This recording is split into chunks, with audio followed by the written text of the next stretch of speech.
चलिए, सबसे first question, अब मैं क्लास स्टार्ट कर रहा हूँ। फर्स्ट क्वेश्चन, 100 क्या है? कोई पूछेगा 100 सर नंबर है, वेरी गुड। तो 100 क्या क्या हो सकता है? तो सर 100 पैसा भी हो सकता है, 100 मैंगो भी हो सकता है, 100 एप्पल भी हो सकता है, राइट। जिसको काउंट कर सकते हैं उस वो 100 हो सकता है, लाइक 100 मैंगो, आम का सीजन है तो 100 एप्पल भी हो सकता है, राइट। 100 रुपीज़ भी हो सकता है, 100 पैसे भी हो सकते हैं, राइट। 100 करोड़ भी हो सकता है, जो कि सबका कमाने का टारगेट रहता है, something like that, right. Okay, but sometimes if 100 particle भी तो हो सकता है। तो मेरा क्वेश्चन है कौन सा सर पार्टिकल? तो भाई आप लोग एटम तो नाम सुने ही होंगे, राइट। इलेक्ट्रॉन भी सुने होंगे, प्रोटॉन भी सुने होंगे। तो क्या बोल सकते हैं 100 प्रोटॉन? तो हाँ सर, 100 प्रोटॉन में तो 100 प्रोटॉन एक पार्टिकल है, राइट। 100 एटम भी बोल सकते हैं, 100 मॉलिक्यूल भी बोल सकते हैं, एग्री? ओके, तो जैसे आप 100 बोल रहे हैं, तो मान लेते हैं कि सपोज कीजिए कि मैंने आपको बोल दिया कि स्टूडेंट 1 रुपीज़ में कितना पैसा, तो क्या बोलिएगा?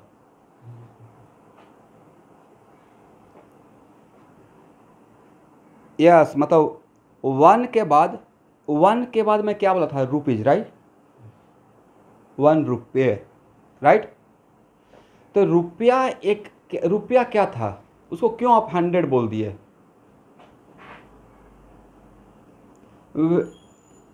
ओके, इसका मतलब रुपया क्यों आया होगा पहले के ज़माने में? शायद उस ज़माने से थोड़ा सा मैं बिलोंग करता हूँ, जब 10 पैसे, 20 पैसे, 5 पैसे भी चलते थे। 5 पैसे के नीचे 3 पैसा, 2 पैसा भी चलता था।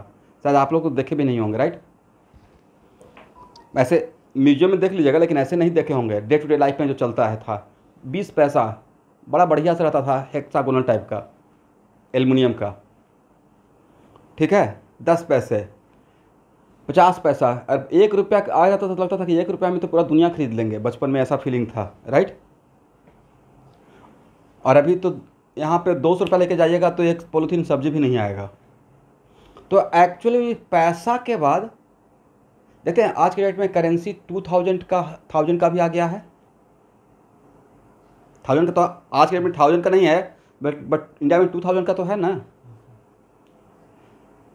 इसका मतलब पैसा के बाद रुपया क्यों आया होगा? जैसे एक स्टूडेंट बहुत अच्छा आंसर दिया, sir it is kind of unit of रुपये करेंसी, राइट। तो पैसा के बाद रुपया आया होगा, इसका मतलब थोड़ा बहुत महंगाई बढ़ रहा होगा, एग्री? Very good. अच्छा स्टूडेंट, मान लेते हैं आज से बहुत साल, जब आदि मानव, जो भी मनुष्य का जिस टाइम से ग्रोथ हो रहा था, मोहनजोदड़ो का सभ्यता या जो भी सभ्यता जब डेवलप कर रहा था, अर्बनाइजेशन मतलब गांव से शहर बन रहा था। पहले तो गांव ही रहा होगा, राइट, शहर तो बसा नहीं होगा। तो उस टाइम पे तो डैम से और करेंसी नहीं आया होगा। करेंसी तो हम लोग डेवलप किए ना, हम लोग बैंक बनाए, सबका पैसा कहीं पे जमा रहेगा, राइट। बट बैंक भी पहले नहीं होगा, करेंसी भी नहीं होगा। अब जब करेंसी नहीं होगा तो मान लेते हैं कि मेरे यहाँ धान हुआ, धान समझते हैं ना, राइस का एकदम कोर, राइट। तो मेरे यहाँ धान हुआ और किसी के यहाँ आम हुआ, दूसरे के यहाँ आम हुआ, मेरे यहाँ धान हुआ। मेरे यहाँ आम का पेड़ नहीं है, अब मुझे आम खाना है, बट मेरे पास धान है और फ्री में देगा नहीं। कैसे करते?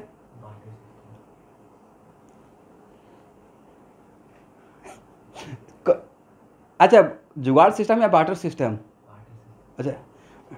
अच्छा बार्टर सिस्टम, देखिए मैं पहला बार सुन रहा हूँ। मतलब आप कुछ थोड़ा मोटा मोटी एक आइडिया लगाते हैं कि तुम इतना धान ले लो और तुम इतना आम दे दो, राइट। बट इसमें तो बहुत डिफ़िकल्टी होता, किसी का लॉस भी हो सकता है, किसी का थोड़ा बहुत प्रॉफिट हो सकता है, पता नहीं चलता कि कितना धान इक्वलेंट टू कितना आम, राइट। हाउ मनी धान equal to how much mango, agree. तो वहाँ तब जाकर उस टाइम के बाद एक करेंसी आया, नहीं, और करेंसी ने धान और मैंगो के बीच का ब्रिज बना दिया, राइट। अब क्या करेंगे कि धान का मूल्य लगाएंगे, एग्री। धान का मूल्य लगाएंगे कि this amount, this KG equal to how much rupees, how much paisa, right. और उस पैसे से कितना मैंगो आएगा, यूनिट। तो सर कैसे निकालेंगे, तो भाई यूनिटरी मेथड। 1 मैंगो का दाम अगर उस 50 पैसा है, उतना तो है नहीं, अगर 10 रुपीज़ है और मेरे पास 100 रुपया है, तो 10 रुपीज़ में 1 मैंगो, तो 1 रुपीज़ में 1/10, तो 100 रुपीज़ में। ऐसे ही करते हैं ना, that is called unitary method, right. Very good. तो अब समझ में आ गया कि ब्रिज का काम किसने किया, करेंसी किया सर। अब बार्टर सिस्टम का रिक्वायरमेंट नहीं है, राइट। अब कन्वर्सन सिस्टम हो गया कि हाउ कैन बी कन्वर्ट धान इनटू मैंगो, राइट। मतलब लेना है तो लेने के पॉइंट ऑफ व्यू से भाई उसी तरीके से केमिस्ट्री में भी चल रहा था। केमिस्ट्री में क्या हो रहा था कि मास को पार्टिकल में, राइट, मास को अगर 100 ग्राम किसी का कंपाउंड का या किसी एटम का किसी एलिमेंट का 100 ग्राम है, तो उसमें कितना पार्टिकल है, या पार्टिकल को मास में कन्वर्ट करने के लिए भी एक ब्रिज का रिक्वायरमेंट था, agree. That is called mass particle conversion. That is called what, mass particle conversion, okay. तो अब वहाँ पे भी एक स्टैंड, सब लोग ध्यान सुनिएगा, बिकॉज मोल कौन पूरे फिजिकल केमिस्ट्री में सबसे ज़्यादा इंटरेस्टिंग या कॉन्सेप्चुअल या पूरे फिजिकल केमिस्ट्री का सर बेस फाउंडेशन, ये जो मैं पढ़ा रहा हूँ फिजिकल केमिस्ट्री के हर चैप्टर में आएगा, ओके। एकदम कनेक्टेड है, क्लास 12 में पढ़ेगा तब भी आएगा, और मोल कॉन्सेप्ट को बहुत प्यार से पढ़ाना पड़ेगा, तब जाकर आपको एकदम डेप्थ में नॉलेज होगा। तो नेक्स्ट क्वेश्चन है कि केमिस्ट्री में भी अगर मेरे पास मास है और इस मास में इस कंपाउंड में 100 ग्राम है, उसमें कितना मॉलिक्यूल्स है, तो हाउ मेनी मॉलिक्यूल्स, मतलब हम लोग पार्टिकल काउंट करना चाह रहे हैं, तो that is called what, mass particle conversion, agree. That is called mass particle conversion. तो उसके लिए भी हम लोग को बस एक ब्रिज का रिक्वायरमेंट था, और वो ब्रिज का काम किया था मोल। किसने किया था, मोल। तो मेरा सबसे पहला क्वेश्चन है कि मोल क्या है, what is the meaning of 1 मोल। तो मैंने अभी आपसे पूछा था कि 100 क्या है, तो आपने क्या बोला था, sir it is just A number, right. 100 जब बोला था कि what is the meaning of 100, 100 का मतलब इज इट कंपल्सरी कि ऑलवेज 100 रुपीज ही होगा, it is just A number, right. तो स्टूडेंट इन सिमिलर फैशन मोल भी एक नंबर है, राइट। मोल भी क्या है, it is just A number, 1। तो सर 1 उसका न्यूमेरिकल वैल्यू क्या है, तो मोल को इंट्रोड्यूस किया गया है जहाँ पे बहुत सारा वैल्यू रहेगा, बहुत बड़ा बड़ा वैल्यू, करोड़ों से भी बड़ा वैल्यू। 1 लाख में कितना जीरो होता है, 5, और उसमें एक और जीरो बैठा देंगे तो कितना हो जाएगा, 10 लाख। एक और जीरो बैठा दीजिएगा तो हो जाएगा 1 करोड़। एक और जीरो बैठा दिए 10 करोड़। एक और बैठा दिए 1 अरब, उसके बाद एक और बैठा दिए, उसके बाद एक और जीरो बैठा दिए, खरब, वेरी गुड। एक और जीरो बैठा दिए 10 खरब, उसके बाद हम लोग नहीं हम लोग पढ़ते थे, पता नहीं वहाँ पे अब चलता है कि नहीं चलता है, उसके बाद नील और कुछ बोला जाता था, एनीवे। बट भाई सर ये तो हम लोग 10-12 जीरो तक ही पहुँच गए सर, उतना उसके बाद ही पता नहीं है, राइट। और अगर पूछ लेते हैं कि 10 टू द पावर 23, तो ये तो बहुत बड़ा नंबर है, मतलब 1 पे कितना 23,000,000, राइट। कितना बड़ा नंबर है, एग्री। और इससे भी ज़्यादा पार्टिकल है, इससे भी ज़्यादा पार्टिकल है, राइट। अब आपसे कोई पूछेगा कि 100 ग्राम दही रखा हुआ, इसमें आप इलेक्ट्रॉन माइक्रोस्कोप से देखना है how many bacteria, is it possible to count it. अब फिर भी टास्क दे दिया गया कि नहीं, यू हैव टू काउंट। तो आप क्या करेंगे, आप उसमें से 100 ग्राम दही में से बिल्कुल थोड़ा सा निकालेंगे, 1 ग्राम नहीं, 1 माइक्रोग्राम निकालिएगा, उसमें टोटल बैक्टीरिया काउंट कर लीजिएगा और फिर यूनिटरी मेथड कर देंगे, राइट। 1 माइक्रोग्राम दही में इतना बैक्टीरिया, तो 1 माइक्रोग्राम में कितना, तो इतना में कितना, राइट, काइंड ऑफ दैट। तो भाई उसी तरीके से बहुत बड़ा वैल्यू को कैलकुलेट करने के लिए, बताने के लिए हम लोग मोल का हेल्प लेते हैं। तो मोल क्या है, और मोल को जनरली हम लोग स्मॉल एन से केमिस्ट्री में इंडिकेट करेंगे, किससे, फर्स्ट पहला क्लास है just like organic chemistry, first class बिल्कुल इंट्रोडक्शन होता है बट बहुत इंपॉर्टेंट होता है, समझे। तो मोल को किससे दिखाएंगे, एन से, राइट, स्मॉल एस। तो नेक्स्ट क्वेश्चन है कि मोल क्या है, तो sir mole is a number. तो 1 क्या हो सकता है सर, 1 मोल क्या, तो सर 1 जैसे, यस 1 मोल, तो 1 मोल क्या क्या हो सकता है, तो सर 100 का मतलब 100 क्या हो सकता है सर, 100 रुपीज हो सकता है, 100 मैंगो भी हो सकता है, 100 एप्पल भी हो सकता है, उसके बाद जो मर्जी लगा दीजिए, राइट। वैसे ही जैसे ही आपने बोल दिया कि sir 1 mole is a number, एक नंबर है और कुछ नहीं है, तो 1 मोल एटम भी हो सकता है, 1 मोल मॉलिक्यूल भी हो सकता है, 1 मोल इलेक्ट्रॉन भी हो सकता है, 1 मोल प्रोटॉन भी हो सकता है, एटसेट्रा। Very good. तो सर इतना तो समझ में आ गया कि 1 मोल क्या है, राइट।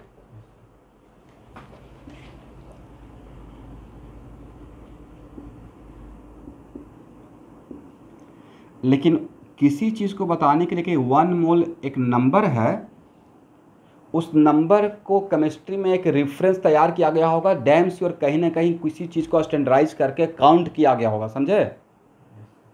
1 मोल एक नंबर है, तो एक फिक्स नंबर है, उसको किसी रेफरेंस से कैलकुलेट किया गया है। 10th क्लास में थोड़ा बहुत आप लोग पढ़े होंगे, राइट। तो लिखिए एक लाइन, पहला line, 1 mole is a collection of, 1 mole is a collection of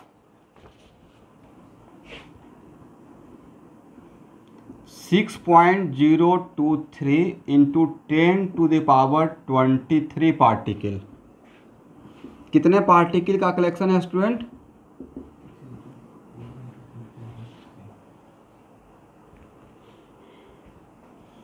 very good. और वो पार्टिकल क्या हो सकता है सर, वो पार्टिकल केमिस्ट्री के पॉइंट ऑफ व्यू से अगर देखेंगे तो पार्टिकल एटम्स भी हो सकता है, और क्या हो सकता है, मॉलिक्यूल्स भी हो सकता है,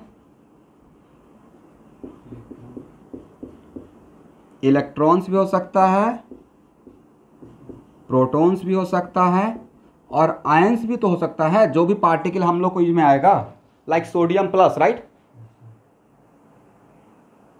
करेक्ट। तो एटसेट्रा जो भी रहेगा। तो नेक्स्ट अब यहाँ देखिएगा, तो सर 1 मोल इतने पार्टिकल का कलेक्शन है, 1 mole is the collection of how many particle, 6.023 into 10⁻23। यहाँ तक समझना है किसी को प्रॉब्लम। बट ऐसा तो हुआ होगा नहीं कि कोई रात में सोया, उसको ड्रीम आया होगा, अच्छा इतना नंबर लिख दो जाकर, ऐसा तो नहीं पक्का हुआ होगा। सर इसी नंबर को क्यों 1 मोल बोला गया है, कोई साइंटिस्ट लोग 1 मोल को रेफरेंस बनाए हो कि 1 मोल में इतना पार्टिकल आज के बाद लेंगे, डैम श्योर कुछ रेफरेंस रहा होगा, करेक्ट। और इस पे काम किसने किया, इस पे काम किए हैं एवोगाड्रो। किसने किया,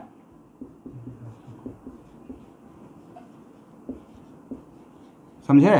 दैट्स वाई उनके ऑनर में इस नंबर का नाम दे दिया गया है। तो आज के बाद कोई पूछेगा what is the value of Avogadro number, N का मतलब क्या है, एन का मतलब एवोगाड्रो नंबर, राइट। तो आज के बाद एन का कितना value, 6.023 into 10 to the power, yes, हाँ,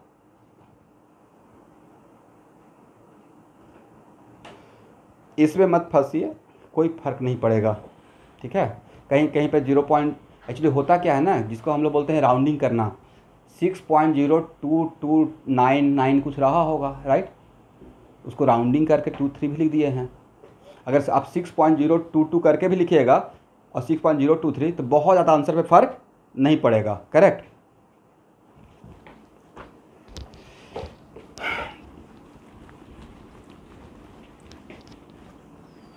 चलिए, तो यहाँ तक किसी को प्रॉब्लम है? तो आज के बाद पूछेंगे what is the value of 1 मोल। 1 मोल का कितना वैल्यू, तो निकाल लेंगे। तो 1 मोल इक्वल टू इतना, राइट। अब बाद में जो पार्टिकल रहेगा उस पार्टिकल का नाम लिख देंगे, right.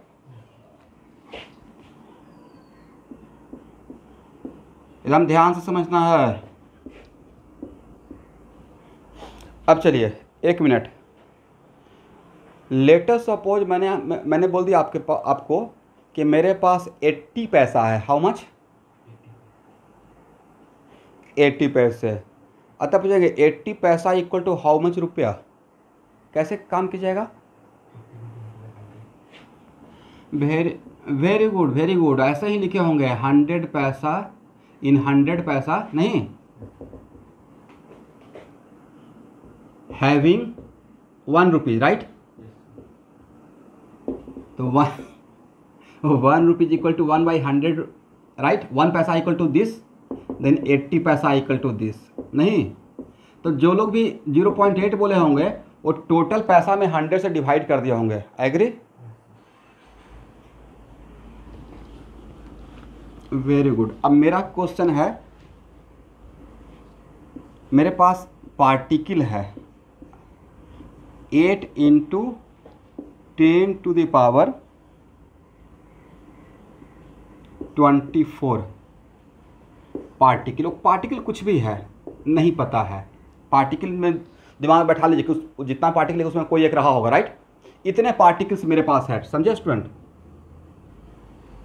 Agree? Total number of particle यहाँ देखना है, total number of particle equal to this one.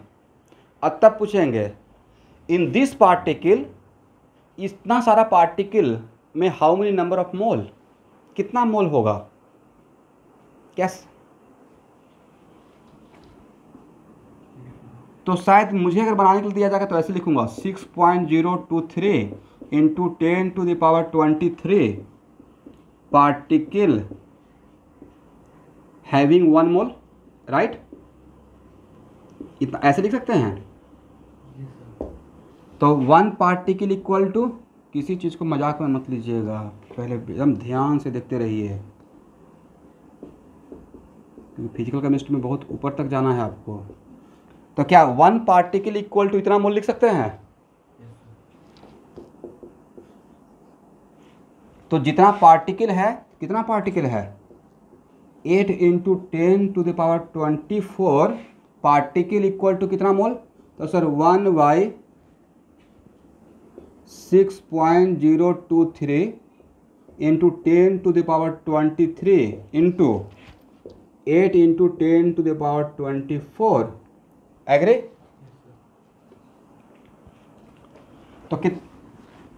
तो आप कैलकुलेट कर लेंगे। उसके बाद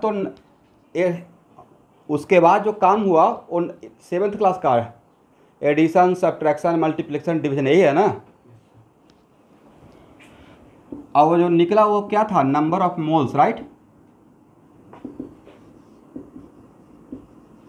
तो number of moles equal to, sir last में तो ऐसा नजर आ रहा है, राइट।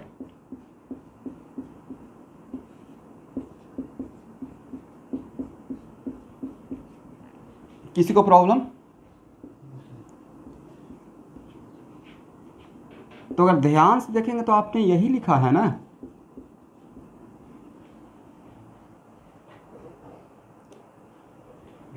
तो मेरे तरफ से फिजिकल केमिस्ट्री का पहला फार्मूला, इसका मतलब यहाँ देखिए, इसका मतलब ये हुआ कि आज के बाद पार्टिकल दिया रहेगा, नंबर ऑफ पार्टिकल्स, उसको मोल में कन्वर्ट करना है, किससे डिवाइड करना है, एवोगाड्रो नंबर से। करेक्ट। यहाँ इसको, इस फार्मूला में किसी को प्रॉब्लम कि क्यों आया, कहाँ से आया? तो इसका उल्टा भी तो हो सकता है कि आपको मोल देंगे और पार्टिकल पूछेंगे, तो सर उसमें कौन सी बड़ी बात है, क्रॉस मल्टीप्लाई कर देंगे, राइट। इसका मतलब सपोज कीजिए कि आज के बाद अगर मैंने बोल दिया कि मेरे पास total number of moles equal to 2.5, total number of moles equal to 2.5, right. Then how many particle, तो सर मल्टीप्लाई बाई Na, तो number of mole into Avogadro number क्या दे देगा, total number of particles. Correct. इसका मतलब है कि sir हम लोग ने एक रास्ता तो बना लिया। कौन सा रास्ता? सर पार्टिकल को मोल में कन्वर्ट करने का। एग्री?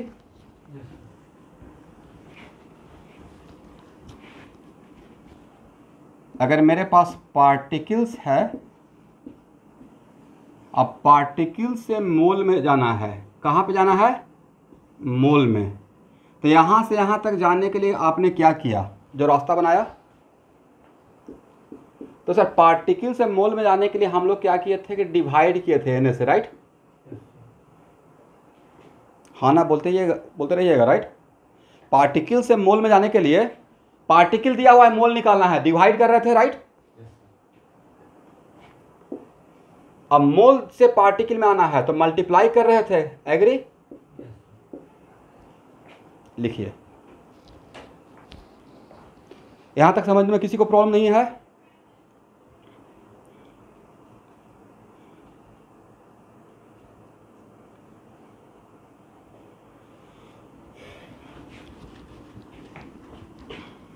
इसका मतलब आज के बाद पूरे फिजिकल केमिस्ट्री के लिए अगला 2 साल के लिए मैं इस बात से निश्चिंत रहूं, पार्टिकल देंगे तो मोल निकाल लीजिएगा और मोल देंगे तो पार्टिकल निकाल लीजिएगा, या वहां पे भी पूछते रहिएगा कि सर कैसे निकलेगा? हो जाएगा ना, पक्का?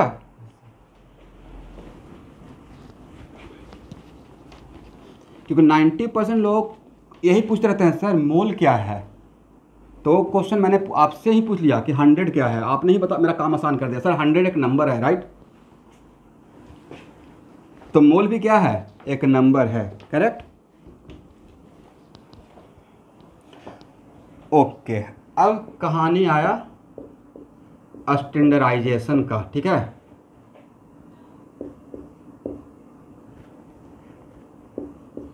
मतलब सर 1 मोल में जो इतना पार्टिकल है, कुछ तो रेफरेंस बनाया गया होगा। किसका रेफरेंस लिया गया? जो आपने 1 मोल में इतना पार्टिकल जो एवोगाड्रो ने लिख दिया, तो ऑब्वियसली ड्रीम तो आया नहीं होगा, कुछ ना कुछ रेफरेंस बना के बोले होंगे, राइट। तो एक्चुअल में केमिस्ट्री में क्या हुआ कि day by day reference change हुआ है, बट रेफरेंस कैसे चेंज हुआ वो मैं लिखूंगा। तो इनिशियली क्या था, इनिशियली रेफरेंस हाइड्रोजन को माना गया था। किसको माना गया था? Initial reference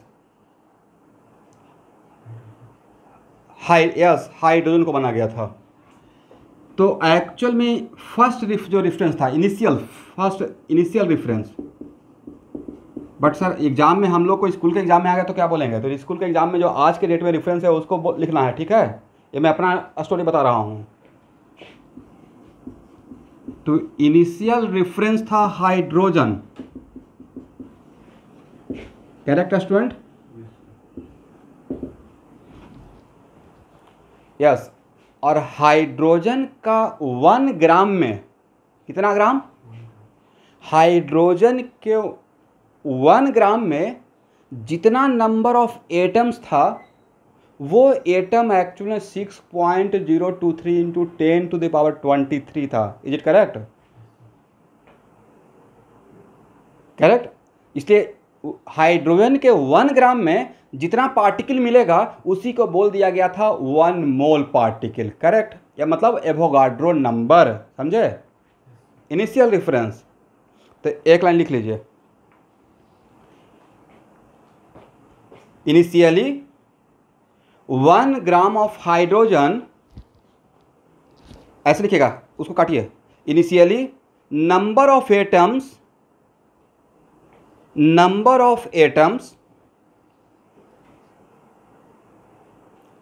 in 1 gram of hydrogen, molecule नहीं बोल रहा हूं, it is very important to note that, क्या बोल रहे हैं, atom, right, number of atoms in 1 gram of hydrogen is equal to Avogadro number, is equal to Avogadro number, correct.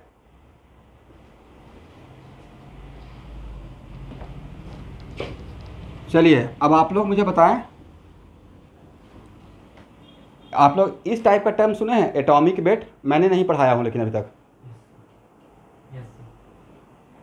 Okay, hydrogen, yes, hydrogen का atomic weight कितना है, atomic weight 1, मैं सब कुछ पढ़ाऊंगा, बस मतलब 1 सुने हैं, right, atomic weight of hydrogen. Carbon का कितना सुने हैं, 14 भी होता है, 12 भी होता है, लेकिन मोटा मोटी 12 मान के चलिए, राइट, अगर हम लोग C14 का बात नहीं करते हैं तो 12 है, राइट, तो इसका 1 है, इसका 12 है, करेक्ट। तो एक्चुअल में और एक मिनट, हाइड्रोजन का एटॉमिक नंबर कितना है, हाइड्रोजन का एटॉमिक नंबर 1 है, और इसको बाद में कल के क्लास में पढ़ाऊंगा, कल का क्लास भी और भी इंपॉर्टेंट रहेगा। तो हाइड्रोजन में कितना प्रोटॉन कितना इलेक्ट्रॉन,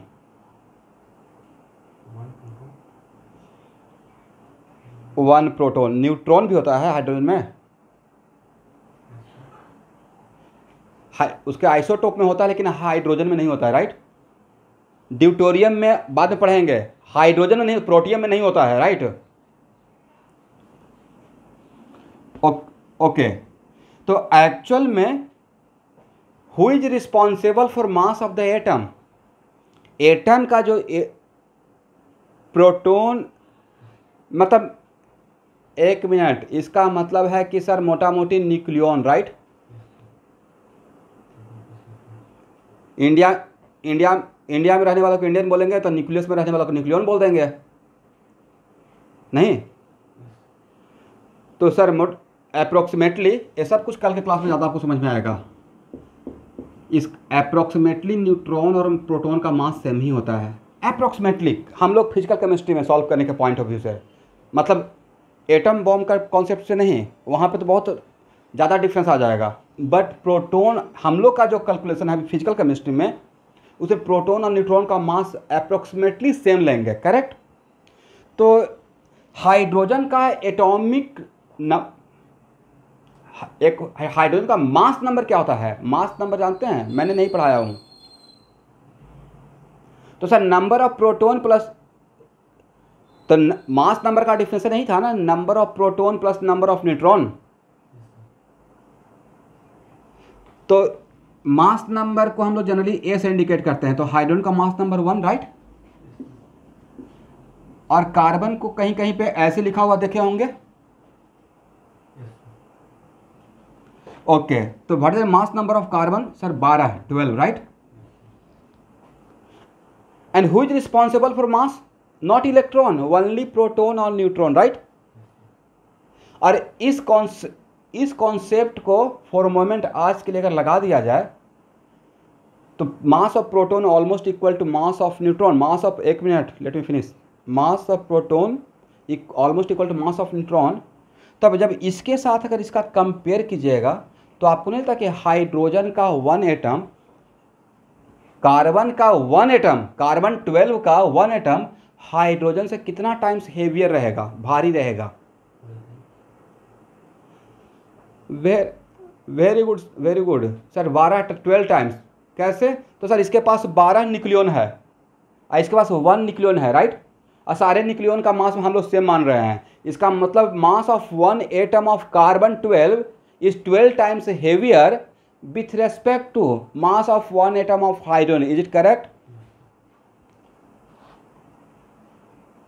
वाइट सो तो सर इसके पास 12 न्यूक्लियन है और हम लोग मास ऑफ प्रोटॉन न्यूट्रॉन का मास एक ही पकड़ रहे हैं, राइट? तो इसके पास 12 न्यूक्लियन का मास है, इसके एक एटम में 12 न्यूक्लियन है और इसके एक एटम में 1 न्यूक्लियन ही है, तो ऑब्वियसली 12 टाइम्स हेवियर रहेगा, राइट? यहां तक समझने में किसी को प्रॉब्लम?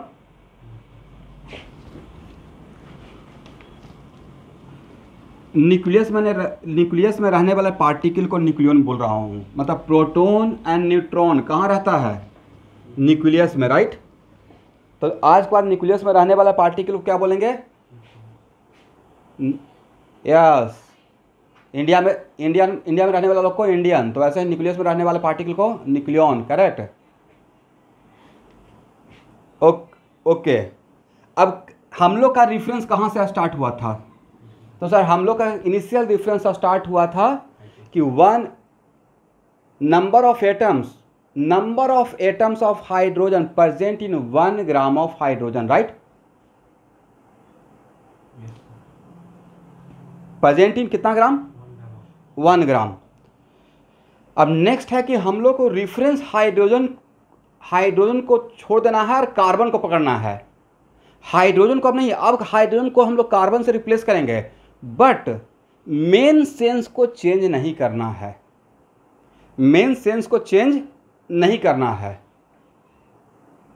सेंस वही रखना है, समझे? सेंस क्या रखना है? डिफरेंट या सेम? सेंस को सेम रखना है, यस। तो उसके लिए हम लोग कार्बन का रेफरेंस लिए हैं, ठीक है? तो एक लाइन लिख लीजिए। पहला रेफरेंस तो समझ में आ गया। 1 mole is also defined in terms of carbon 12. 1 mole is also defined in terms of carbon 12, comma, total number of atom of carbon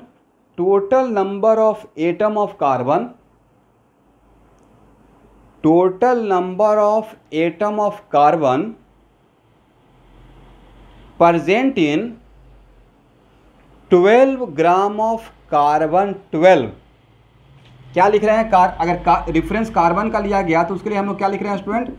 अगर रेफरेंस कार्बन 12 है, राइट, नॉट कार्बन 14, क्या बोल रहे हैं? कार्बन 12। तो total number of carbon atoms present in 12 gram of is defined as what? Defined as 1 mole or Na, ठीक है? इसका मतलब 1 mole equal to Na particle. 1 mole particle बोले, 1 मोल पार्टिकल बोले, कोई 1 रुपया बोले या 100 पैसा बोले, बात तो एक ही बोल रहा है ना। वैसे ही मैं यहाँ पे लिख रहा हूँ, यहाँ देखिए, टोटल, मैं रिपीट कर रहा हूँ, total number of carbon atoms present in 12 ग्राम। ये बात आपको मेमोराइज करना पड़ेगा, ये रेफरेंस है, राइट? ये नहीं क्यों और कैसे, बाद में थोड़ा देर के बाद समझ में आ जाएगा कि सर ये how it is replaced by, how hydrogen replaced by carbon 12, उसको थोड़ा देर के बाद प्रूफ कर दूंगा।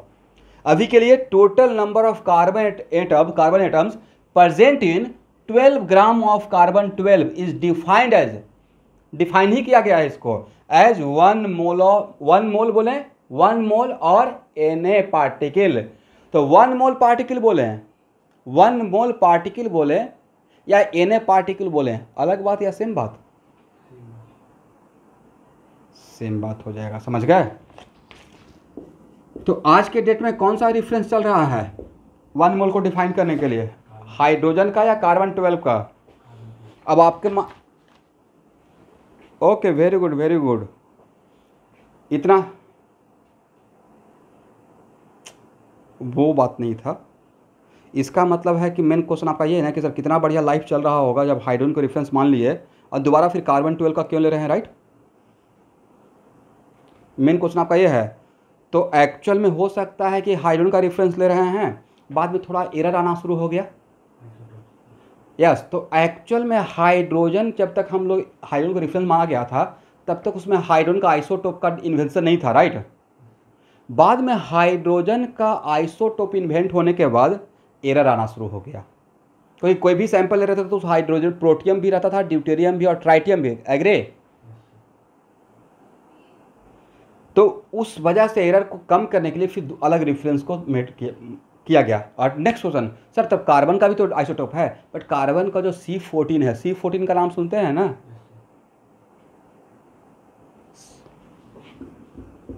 यस, डायनासोर 1 लाख वर्ष पुराना है, स्केलेटन डायनासोर का। ये सब एज पता करने के लिए जिसका नाम है yes carbon dating. Carbon dating का मीनिंग क्या होता है सर? उसमें रेडियो एक्टिव डिके होता रहता है, जो कि बाद में हम लोग पढ़ेंगे, मैं पढ़ाऊंगा, आपके सिलेबस का पार्ट है। ओके, तो it is kind of what, तो इसका C14 का यूज कहाँ करते हैं? कार्बन डेटिंग, किसी भी स्केलेटन का एज पता करने के लिए कितना साल पुराना है, करेक्ट ना। तो जब सर कार्बन का भी आइसोटोप आ गया, तो नेक्स्ट तो कार्बन का आइसोटोप C14 आया, बट इसका परसेंटेज बहुत कम था, इससे दैट्स वाई इसके वजह से एरर बहुत कम आ रहा था। ऑलमोस्ट सबसे कम एरर इसी का आ रहा होगा, दैट्स वाई कार्बन को रेफरेंस माना गया। Is it okay? इसका मतलब एरर का मेन वजह क्या था? एरर का मेन वजह था आइसोटोप का होना, राइट।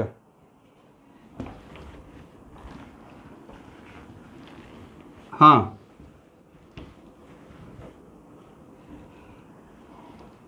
ट्राइटियम भी होता है ना।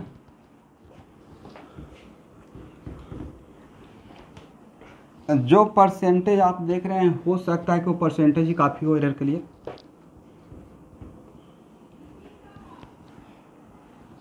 जैसे हम लोग बोलते हैं सर 0.1 ही तो है। जैसे कभी कभी बोलते हैं ना, सब्जी खरीदने आते हैं भैया, वो बोलता है कि 25 रुपया 50 पैसा हुआ, भैया 50 पैसा छोड़ दीजिए, राइट।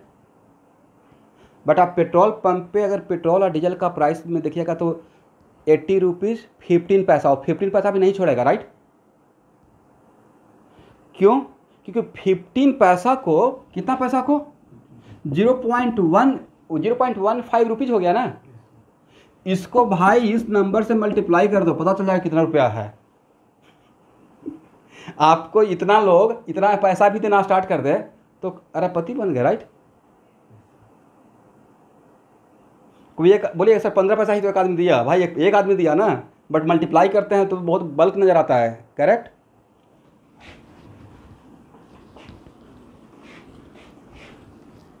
$15 पैसा वहाँ पे इक्विपमेंट लगा रहता है ना, देते थोड़े हैं। और जनरली लेकिन प्राइस में तो आ गया, वो बिल्कुल मेजर किया जाता है। क्या पैसा 15 पैसा का मेजरमेंट आजकल नहीं होता है? हम लोग एक्सचेंज नहीं करते हैं, एक्सचेंज वाला सिस्टम ख़त्म हो गया, बट प्राइस वाला सिस्टम है या नहीं है, राइट। बिल्कुल है, वो थोड़े कभी ख़त्म होगा, इतना पॉइंट इतना रुपीज़, राइट। एनीवे उस पर अभी हम लोग नहीं जाएंगे स्टॉक मार्केट में, अभी हम लोग केमिस्ट्री में है, मोल कॉन्सेप्ट में। अब मुझे यहाँ पे तो नेक्स्ट क्वेश्चन है जिसका हेडिंग है mass particle conversion. What is the meaning of mass particle conversion? Sir mass को मास से पार्टिकल में कन्वर्ट कर दें या पार्टिकल से मास में कन्वर्ट कर दें, यही मीनिंग है ना।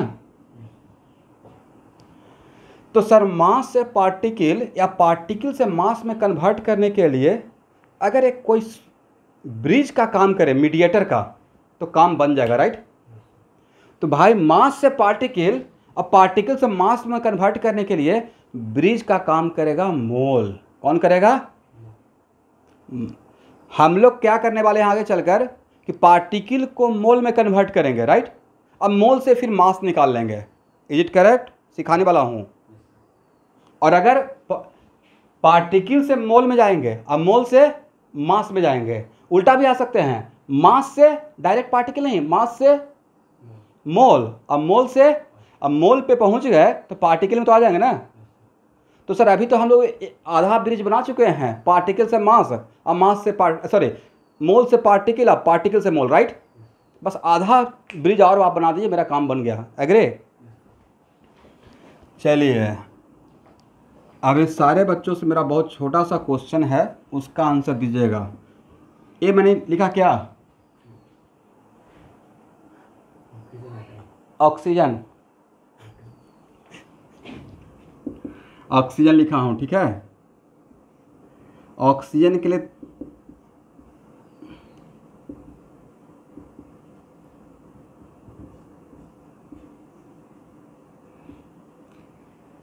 चलिए, ऑक्सीजन के 3 टर्म लिखा हूँ, 16 AMU और 16 ग्राम। अभी मैं पढ़ाया नहीं हूँ what the meaning of AMU। आप लोग AMU का नाम सुने हैं? Very good, very good. Atomic mass unit, right. Atomic mass unit है क्या?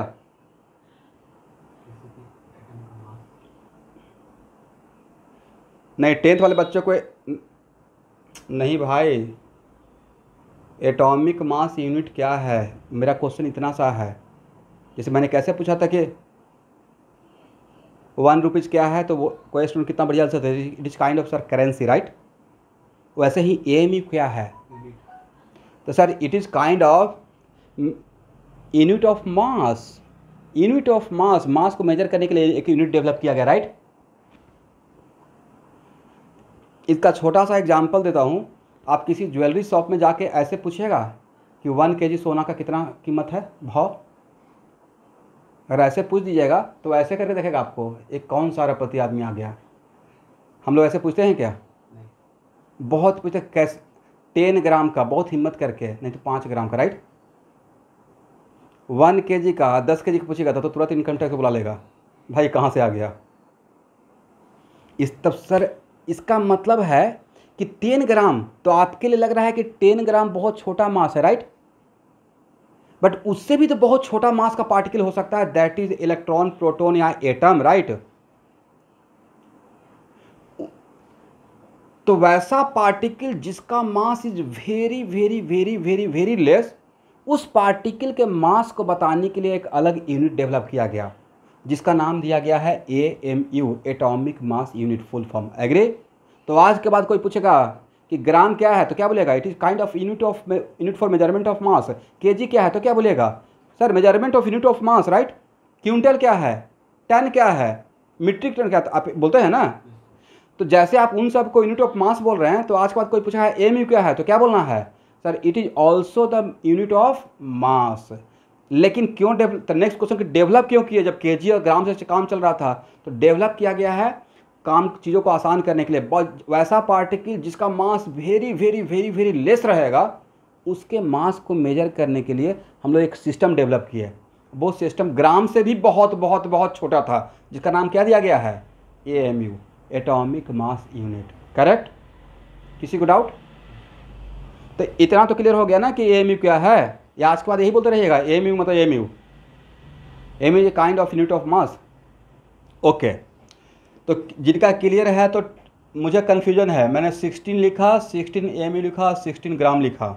मान लेते हैं कि आपको प्रॉब्लम में कोई प्रॉब्लम मैंने दिया और ऑक्सीजन के बदले 16 लिख के छोड़ दिया, ऑक्सीजन के बदले 16 AMU लिखो। मुझे इसमें और अपने टाइम पे लगता था कि सब एक ही है।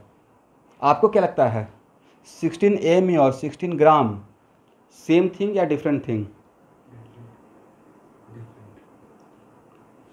तो इन तीनों में डिफरेंस है। ओके, तो इसका मतलब क्या है फिर डिफरेंस है? तो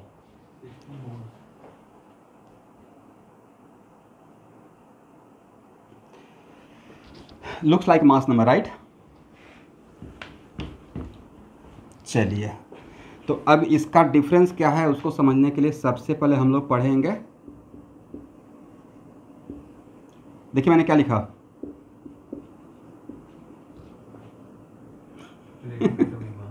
इट इज रैम, राइट। हमेशा राम रहीम नहीं होगा।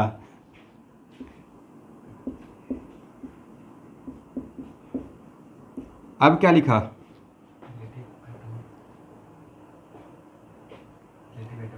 Relative atomic mass, correct.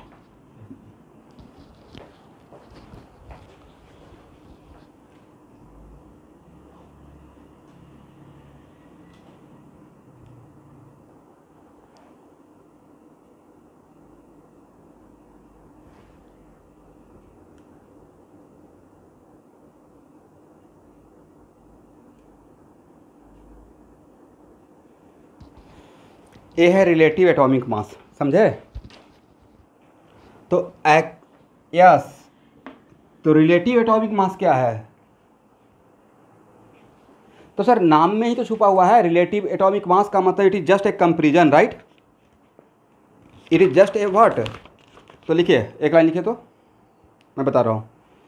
The relative atomic mass of an element, the relative atomic mass of an element, element बोल रहा हूँ, उसको अंडरलाइन कर लीजिएगा। The relative atomic mass of an element can be defined as, the relative atomic mass of an element can be defined as the number, can be defined as the number which indicate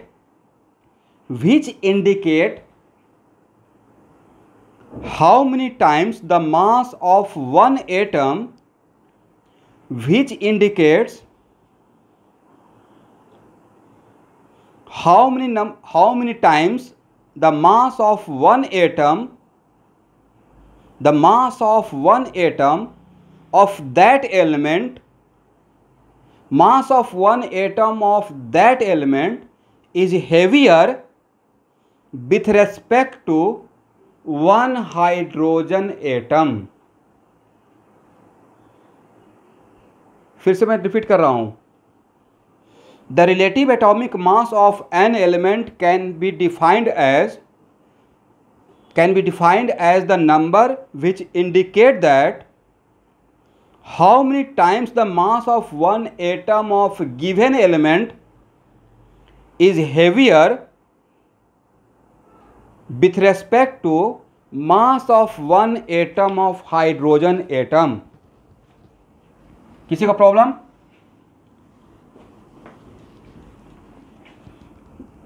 तो relative atomic मास का मतलब हुआ मास, यहां देखिएगा, यहां सारा story start हो जाएगा। Mass of one atom of given element, right, divided by, किससे कंपेयर कर रहे हैं? Mass of one atom of hydrogen atom. तो नेक्स्ट क्वेश्चन यहां देखिए, it is very important to note that relative atomic mass. अच्छा, सबसे इंपॉर्टेंट बात कि कुछ क्वेश्चन पूछते रहते हैं कि सर ये चैप्टर जो पढ़ा रहे हैं कहाँ चल रहा है। तो आपके लिए एनसीईआरटी में इस चैप्टर जो मैंने स्टार्ट किया है उसका नाम है basic concept of chemistry, right? वो आपका स्टार्ट हो गया है। तो उन सारे भाई बंधुओं के लिए जो चाहते हैं कि सर जो पढ़ा रहे हैं उसको मैं फिर से खुद से भी पढ़ के रेडी रहूँ, तो वो पढ़ सकते हैं आप। बट उसमें जितना है उससे बहुत ज़्यादा यहाँ पे मैं कवर करूँगा, ठीक है? अब ये बोलिएगा सर पेज नंबर 1 में A1 में तो ये था, आपने तो यहाँ से स्टार्ट नहीं किया, तो ऐसा नहीं होगा। ये मेरा अपना पढ़ाने का एक तरीका रहता है, चीज़ों को समझा के, ठीक है? बट वही चैप्टर चल रहा है। तो रिलेटिव एटॉमिक मास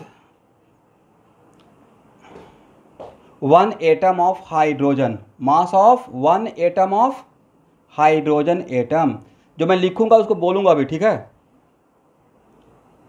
यहां तक क्लियर? तो ये बताइए कि relative atomic mass is it having some unit या इट इज यूनिटलेस? ऊपर भी मास है और नीचे भी मास है, तो मास बाय मास का यूनिट कैंसिल हो जाएगा ना? यस, इसका मतलब है कि आज के बाद किसी भी एटम का अगर हम लोग वैल्यू लिखते हैं उसके आगे और कोई यूनिट नहीं लगा रहे हैं, इसका मतलब मैं उस एलिमेंट का वन एटम का अगर बात कर रहे हैं, मॉलिक्यूल का नहीं, वन एटम का, राइट? मॉलिक्यूल रहेगा तो मॉलिक्यूल में बोलूँगा, ठीक है? तो वन एटम का अगर उसके सामने विदाउट एनी यूनिट लिख रहे हैं, इसका मतलब it is relative atomic mass, right? इसका मतलब ऑक्सीजन के O2 नहीं लिखा हूँ, ऑक्सीजन एटम लिखा हूँ, राइट? तो ऑक्सीजन के आगे अगर मैंने 16 लिख दिया without any unit, it means what? Sir it is relative atomic mass of oxygen. इसका मतलब ऑक्सीजन का वन एटम हाइड्रोजन से कितना टाइम्स हेवियर है, भारी है, 16 टाइम्स। वेरी गुड, कितना times? 16 times. Very good very good. इसका मतलब ये जो लिखे थे वो क्या था सर? ये लिखे थे वो रैम था, राइट? रिलेटिव एटॉमिक मास, करेक्ट। नाइट्रोजन के आगे अगर 14 लिख दिया इसका विदाउट एनी यूनिट, मतलब sir it is relative atomic mass, right? इसका मतलब नाइट्रोजन का वन एटम हाइड्रोजन से कितना भारी? 14 टाइम्स। किसी को problem? Sir it is also relative atomic mass of nitrogen, correct. Boron के आगे 10 लिख दिए without any unit, then what? इसका मतलब सर ये है कि बोरॉन का वन एटम हाइड्रोजन के वन एटम से कितना ज़्यादा? 10 टाइम्स, राइट? मतलब सर कहने का सेंस है it is just A compare, right? It is just a comparison कि ये जो एटम है इस एटम से कितना भारी है, करेक्ट। सोडियम के आगे 23 लिख दिया और कोई भी यूनिट नहीं दिया, मतलब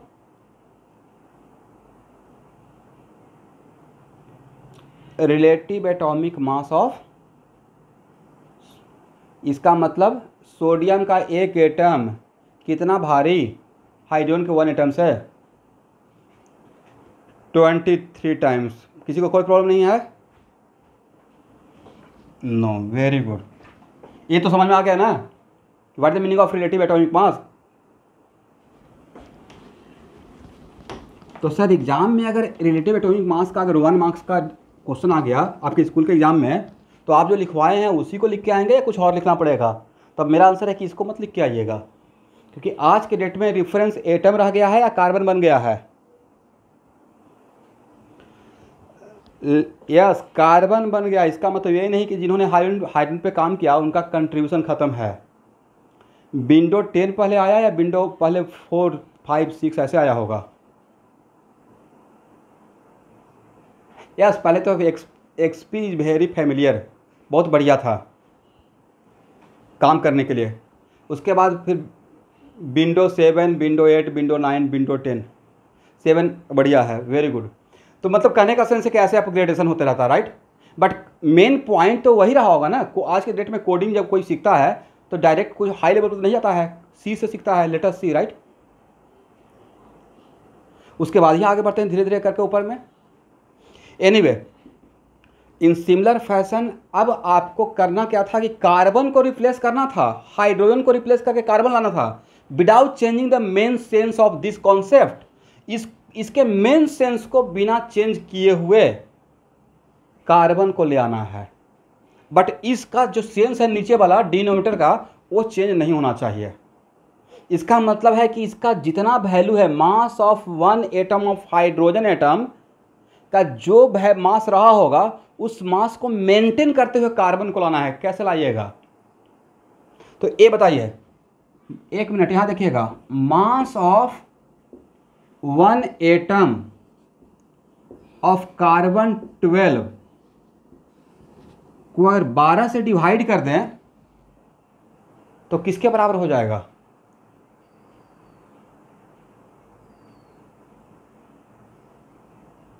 पक्का ना? Very good. तो मैंने क्या बोला था कि कार्बन को लाना है without changing the main sense of this denominator, right? इसका जो वैल्यू है उतना ही रखते हुए कार्बन को लाना है। तो सर इसका जो वैल्यू उसको मेंटेन करते हुए कार्बन को लाना है, तो mass of one atom of carbon 12 को 12 से डिवाइड करके यहां पे बैठाना पड़ेगा, राइट? तब देखिएगा आपके एनसीईआरटी में ऐसे ही लिखा हुआ रहेगा, relative atomic mass equal to mass of one atom of given element divided by 1/12 into mass of one atom of carbon 12, right? But वो पता नहीं चला था कि 1/12 क्यों कैरी कर रहे हैं। अब पता चल गया कि 1/12 लाने का क्या सेंस था। सेंस क्या था कि इनिशियली क्या था रेफरेंस? हाइड्रोजन एटम था, राइट? बट हाइड्रोजन को रिप्लेस कर दिया कार्बन को, बट बिना उसका मेन सेंस, मेन थीम को कांस्टेंट रखते हुए, राइट? तो क्या अब after this can be replace this value by this value? इस तो तो नीचे वाला वैल्यू का मास बाय नाम चेंज हो जाएगा, बट अकॉर्डिंग टू मास क्या चेंज होगा? नहीं चेंज होगा। ठीक है, किसी को प्रॉब्लम? तो क्या mass of one atom of carbon 12 divide by 12 equal to mass of किसी का ऑडियो डिस्टर्ब हो रहा है, किसी का ऑडियो डिस्टर्ब हो रहा है। Mass of one atom of carbon 12 divide by 12 equal to mass of one atom of hydrogen atom. A और ए अलग बात है या सेम बात है? सेम बात है। तो क्या हम लोग RAM इक्वल टू, अब नया एक रेफरेंस बनाए, मास of one atom of given element divided by 1/12 into mass of one atom of carbon 12। Correct student? तो एग्जाम में आएगा तो ए लिख के आइएगा, ठीक है, क्योंकि आज के डेट में यही सबसे अपडेटेड है। करेक्ट? बट सीखने के पॉइंट ऑफ व्यू से कि सर ये कहाँ से स्टार्ट हुआ था, ये सब सारी चीज़ें, वो एक्चुअली उसका इनिशियल रेफरेंस हाइड्रोजन था। तो हम लोग को दोनों चीज़ दिमाग में रखना है, ए भी रखना है और ए भी रखना है। किसी को प्रॉब्लम?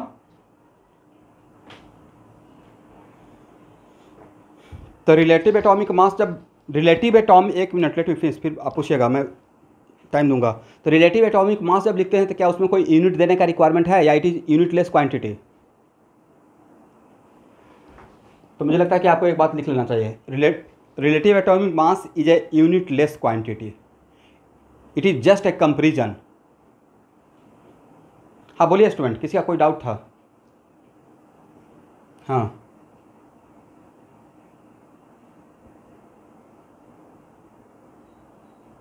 कार्बन में सबसे कम एरर आ रहा होगा, बहुत सारा। उस कार्बन से पहले वाला स्टोरी, हाइड्रोजन और कार्बन के बीच में भी एक स्टोरी आया था ऑक्सीजन का, ऑक्सीजन को माना गया था, राइट?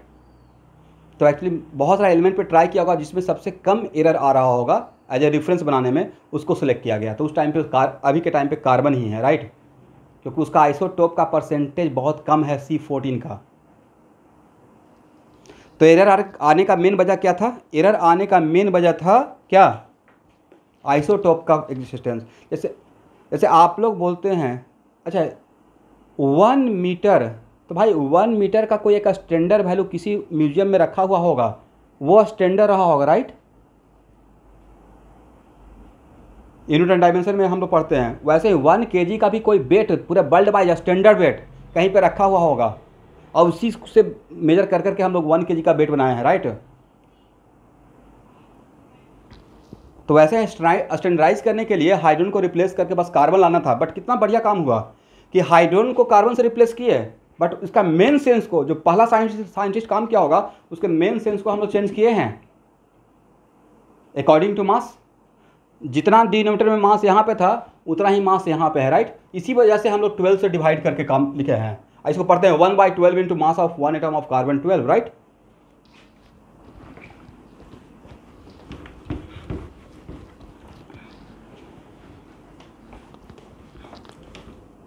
अब आपको 1 मार्क्स में क्वेश्चन ये भी आ सकता है,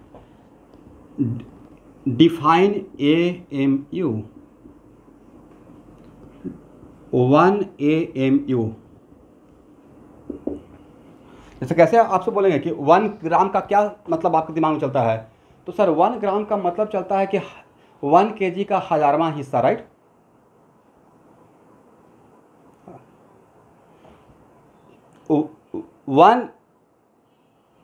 वन ग्राम का दिमाग में मोटा मोटी यही चलेगा ना कि 1 kg का 1000वां हिस्सा, क्योंकि 1 kg को 1000 पार्ट में 1 kg को 1000 ग्राम होता है, right?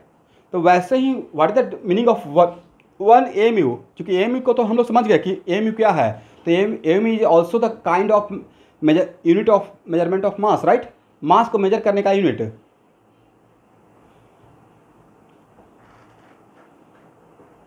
One by 12 into of. तो देखिए इनिशियल में एक minute let me finish. Initial में रेफरेंस क्या था? हाइड्रोजन। यस, और हाइड्रोजन के 1 ग्राम में जितना पार्टिकल था 1 ग्राम में जितना एटम था उसका नाम दिया गया था एवोगाड्रो नंबर, राइट। तो उसी टाइम पे एक रेफरेंस बनाया गया कि mass of 1 atom of hydrogen atom, how much, mass of 1 atom of hydrogen atom is defined as 1 AMU। कितना AMU? 1 AMU। तो सर बाद में तो हाइड्रोजन डिफरेंस रहा नहीं, तो कोई बात नहीं, हाइड्रोजन डिफरेंस नहीं रहा तो हम लोग कार्बन के टर्म में भी इस बात को बोल देंगे, राइट। लिखिए, मास of 1 atom of hydrogen atom, correct, mass of 1 atom of hydrogen atom is defined as 1 AMU होगा। तो सर ये डिफाइन तो हो गया, बट वो 1 AMU का मास अगर ग्राम में पूछेंगे तो कितना बोलिएगा? दिमाग में आ रहा होगा, ये तो पता चल गया लिखने के लिए। Mass of 1 atom of hydrogen atom is defined as 1 AMU, correct. तो सर इसका निकाल लेते हैं। यहाँ देखिए, Na एटम ऑफ हाइड्रोजन, किसी को थोड़ा भी डाउट रहेगा तो रोकना है, contain how much mass according to definition? क्या इतना लिख सकते हैं स्टूडेंट? एवोगाड्रो नंबर का जो डिफिनेशन बाद में, हाँ, ये इनिशियल रेफरेंस का बाद में उसको कार्बन से रिप्लेस कर देंगे, ठीक है। आपको सीखिए अभी पहले, ये नहीं कि सारी इनिशियल में क्या था, मैं तो पहले मेन थीम लेकर चलते हैं, करेक्ट। हम लोग को क्या लेना देना है कि कौन इनिशियल कौन बाद में, हम लोग तो न्यूमेरिकल वैल्यू न्यूमेरिकल प्रॉब्लम बनने से मतलब है। अब मेन कॉन्सेप्ट क्लियर होना चाहिए, एकदम ट्रांसपेरेंट। और उसमें मैं बोल दिया कि एग्जाम में लिखना है, क्लास 12th या 11th का रहेगा, ये लिखिएगा आप, ये लिखने के लिए, राइट। लेकिन अगर आप थोड़ा ज़्यादा जानते हैं और पहले हाइड्रोजन वाला लिख दिए, अब बाद में एक लाइन लिख के कि आफ्टर दैट इसके इन्वेंशन के बाद फिर से रिप्लेस करके कार्बन आ गया तो कार्बन के टर्म में ये होगा, तो टीचर क्या गुस्सा करेगा कि तुमने ज़्यादा क्यों जानता है, क्यों ज़्यादा लिख दिया, या और भी इम्प्रेस हो जाएगा। आ रहा है तो 2 लाइन ज़्यादा लिख के आइए, वो तो मार्क्स डिडक्ट करेगा नहीं। एनीवे, तो बताइए एवोगाड्रो नंबर का डिफिनेशन, इनिशियल डिफिनेशन मैंने क्या दिया था? 1 ग्राम हाइड्रोजन में जितना एटम हाइड्रोजन का रहेगा उसी को हम लोग एवोगाड्रो नंबर, क्या उसको ऐसे बोल सकते हैं, since Na atom of hydrogen contain 1 gram, since Na atom of hydrogen contain 1 gram, correct, is it correct?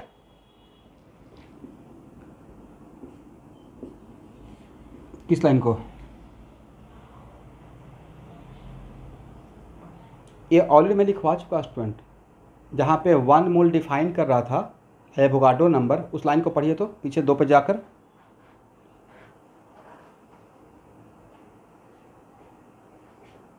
Correct. 1 gram hydrogen में जितना हाइड्रोजन का एटम रहेगा उसको Na एटम बोला गया है, right. Na value Avogadro number कितना ग्राम में, उसी को क्या मैं उल्टा करके लिख सकता हूँ, Na atom of hydrogen contain 1 ग्राम, वही बात है ना। तो 1 atom of hydrogen, 1 atom of hydrogen contain how much मास? बोलिए सर, 1/Na ग्राम, करेक्ट।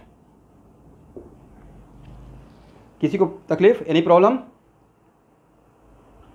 अच्छा, चलिए, ये डिफिनेशन क्या है, mass of 1 atom of hydrogen atom is defined as 1 AMU, right. 1 AMU, तो भाई आज के बाद 1 AMU के बदले क्या, 1/Na ग्राम, इसको रट जाना है, ठीक है। कोई पूछेगा AMU क्या है तो बोलना है it is the measure unit of mass, measurement, mass measure करने का यूनिट, वैल्यू कितना है 1/Na ग्राम, करेक्ट। 1 कितना ग्राम, Na ग्राम, इसको रट जाना है, हो गया ना। चलिए, तो 1/Na ग्राम का आप कैलकुलेट करके वैल्यू बता सकते हैं? सब लोग बताएंगे 1/, Na का वैल्यू कितना?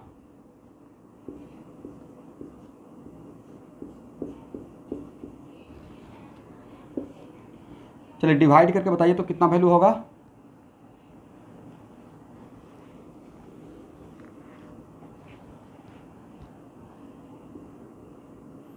One point six six into 10⁻⁻24 ग्राम, राइट? देखिए तो डिवाइड करके क्या इतना आता है?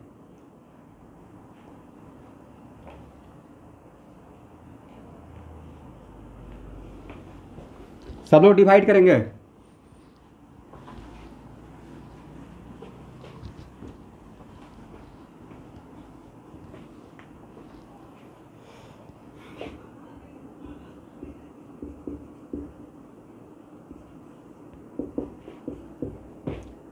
इतना देर लगेगा डिवीजन में? ये तो 9th क्लास का मैथमेटिक्स है।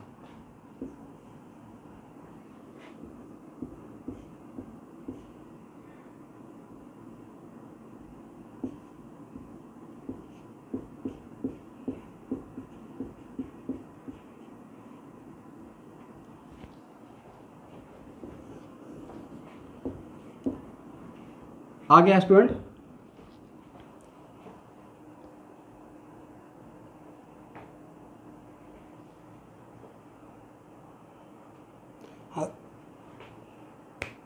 -23, तो क्या उसको हम लोग ऐसे कन्वर्ट कर सकते हैं थोड़ा बढ़िया लगने के लिए?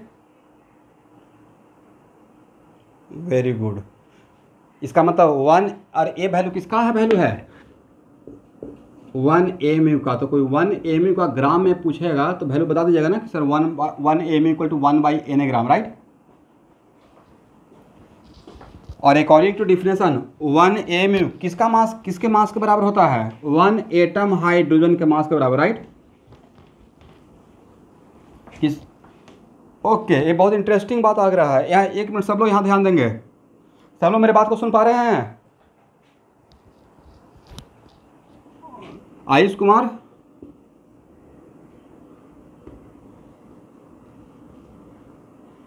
चलिए यहाँ देखिए। अब it is very important to note that mass of 1 atom of hydrogen equal to 1 AMU, मतलब 1/Na ग्राम, मतलब 1.67 इंटू 10⁻⁻24 ग्राम। इसको केजी में कन्वर्ट करेंगे तो क्या इतना लिख सकते हैं?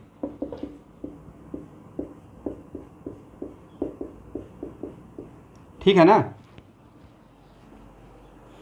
अब who is responsible for who is responsible for mass of hydrogen atom? Hydrogen का 1 एटम का मास के लिए कौन रिस्पॉन्सिबल है? Very good, nucleons. और हाइड्रोजन के 1 एटम के न्यूक्लियस के अंदर कितना न्यूक्लियॉन्स है? सर सिर्फ एक प्रोटॉन है, राइट? Very good. तो फैक्ट इज दैट कि ये जो मास ऑफ 1 एटम ऑफ हाइड्रोजन है वो किसका मास है? Sir it is the mass of proton, obviously, right? किसी को डाउट इस बात पे? नहीं तो 10 बार बोलूंगा जब तक कि आप बातों को। Very good. Who is responsible for mass of atom? You tell me.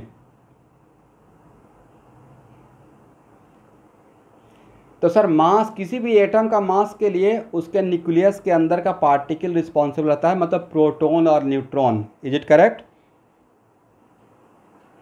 Very good. Mass of 1 atom of hydrogen atom, तो हाइड्रोजन का 1 एटम के मास के लिए कौन रिस्पॉन्सिबल रहेगा? सर हाइड्रोजन के न्यूक्लियस के अंदर जो पार्टिकल रहेगा। Late me finish. Correct? Next question, hydrogen के 1 एटम के हाइड्रोजन के न्यूक्लियस में कितना पार्टिकल है? तो सर 1 प्रोटॉन सिर्फ है, राइट? न्यूट्रॉन नहीं है, राइट? इसका मतलब ये जो आप ही बोल रहे हैं कि मास के लिए रिस्पॉन्सिबल है उसका प्रोटॉन, तो mass of 1 atom of hydrogen atom, तो ये जो हाइड्रोजन एटम का मास है उसके लिए उसका प्रोटॉन रिस्पॉन्सिबल है। Is it correct?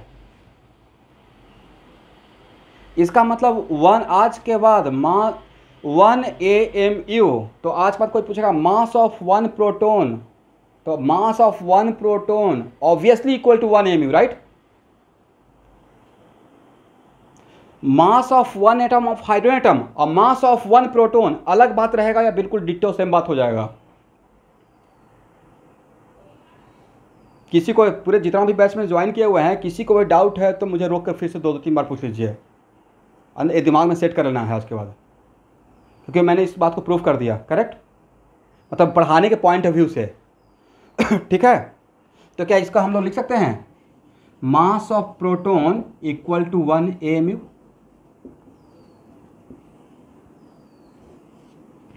तो कोई टीचर पूछेंगे कि mass of proton equal to 1 AMU क्यों लिख रहे हैं, तो बोलना है कि sir mass of 1 atom of hydrogen atom का वैल्यू 1 AMU डिफाइन किया गया था, जो कि 1/N ग्राम आया था, जो कि इतना आया था, बट हाइड्रोजन के 1 एटम का मास के लिए रिस्पॉन्सिबल था उसके अंदर का 1 प्रोटोन ही था। तो यहाँ से हम लोग कंक्लूड कर सकते हैं। तो आज के बाद प्रॉब्लम सॉल्विंग पर्पस के लिए mass of proton also equal to 1 AMU। तो 1 AMU, इसे कभी भी आज के बाद भूल गए कि अच्छा राकेश सर ने 1 AMU का वैल्यू क्या बताया था, तो याद रखिएगा कि अच्छा 1 AMU का वैल्यू 1 प्रोटोन के बराबर ही बताया था, ऑटोमेटिक आपका आंसर आ जाएगा, राइट, करेक्ट ना। चलिए यहाँ तक समझना किसी को प्रॉब्लम?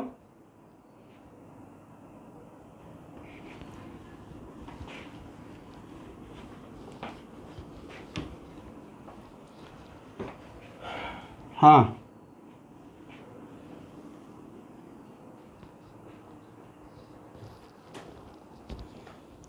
ये बात हम लोग कल पढ़ेंगे।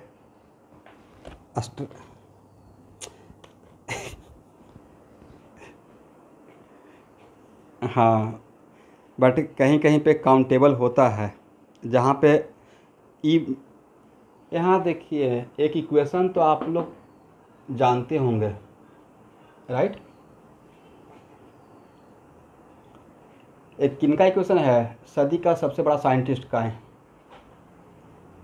इस इक्वेशन के अकॉर्डिंग इस इक्वेशन के अकॉर्डिंग आपने क्या सीखा सर? इस इक्वेशन के अकॉर्डिंग तो हम लोग को ये समझ में आ रहा है कि मास ही एनर्जी है और एनर्जी ही मास है, राइट।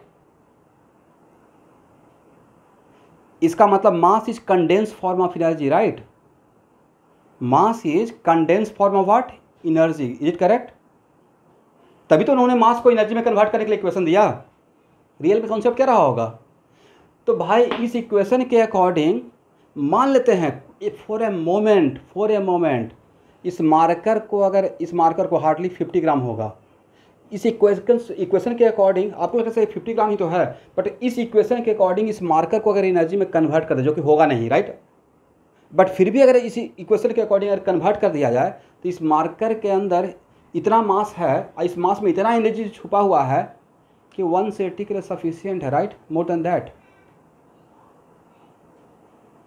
करेक्ट।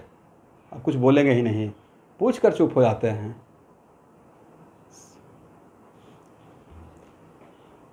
मतलब मैंने बोला कि इस मार्कर को इस इक्वेशन के अकॉर्डिंग एनर्जी में कन्वर्ट कर दिया जाए तो थोड़ा एनर्जी मिलेगा या बहुत ज़्यादा एनर्जी मिलेगा?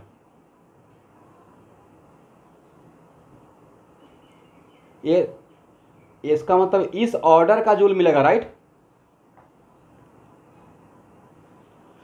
इसका मतलब है कि नहीं लगता कि इस ऑर्डर का एनर्जी किसी एक सिटी के लिए सफिशिएंट हो जाएगा खत्म करने के लिए? चलिए एनीवे, अब नेक्स्ट क्वेश्चन किसी का है कि सर तो इलेक्ट्रॉन को क्यों इग्नोर करते हैं? तो इन सारे बातों को जिक्र हम लोग कल के क्लास में करेंगे under the heading structure of atom, atomic structure, right.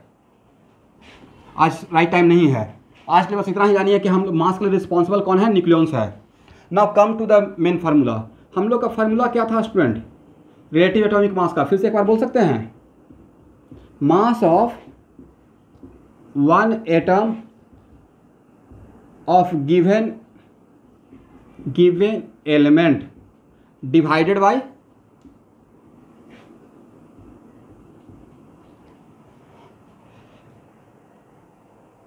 एक मिनट, उससे पहले वाला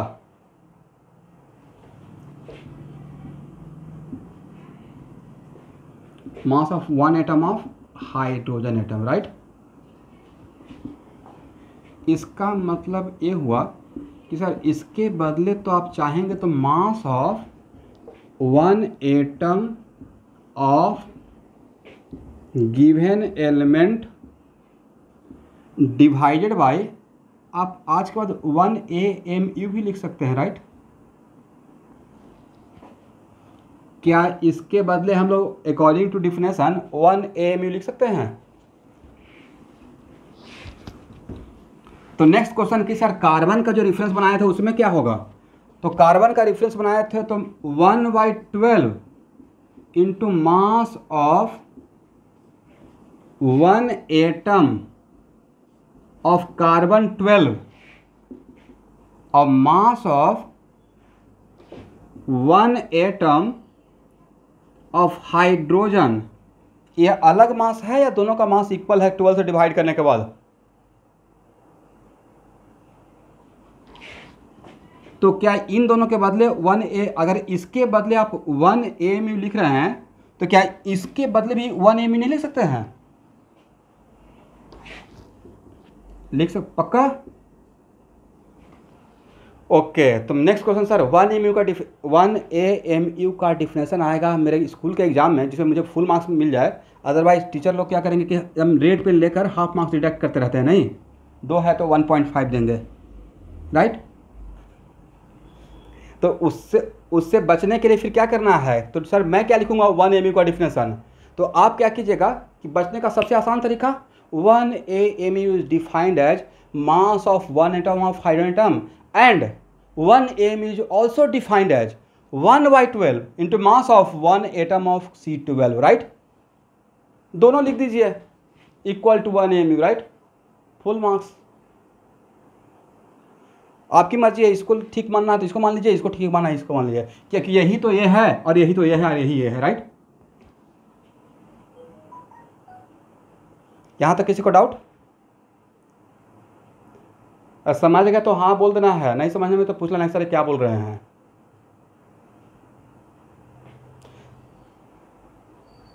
कुछ लोग एकदम कसम खा के आते हैं क्लास में करते हैं, बोलना ही नहीं है, पूरा साल निकाल लेते हैं ऑनलाइन क्लास में बिना बोले हुए। तो ऐसा मत कीजिएगा, आपका करियर की बात है। होता है ना कभी कभी कुछ स्टूडेंट्स साई कैरेक्टर के मतलब थोड़ा सा कि पता नहीं मैं पूछूंगा तो कौन सा तूफान आ जाएगा, या पता नहीं बाकी लोग क्या सोचेंगे। कोई कुछ नहीं सोचेगा, कोई किसी का no one going to care you कि हाँ आपने क्या बोला, सबका सेम लेवल है। अग्रे इसलिए क्लास में अगर फिजिकली भी, अगर ऑफलाइन क्लास भी चलता है, थोड़ा भी मन में डाउट रहता है तो वहाँ पे ही ऑन द स्पॉट कि सर यहाँ पे आप क्या बोलना चाह रहे हैं, रोक लीजिएगा मुझे। करेक्ट? यहाँ तक हो गया?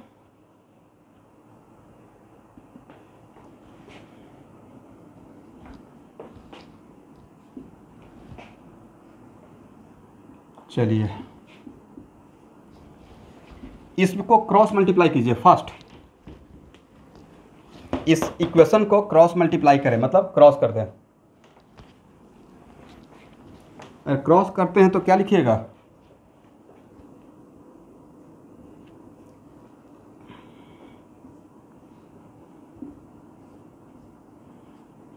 मास ऑफ 1 एटम।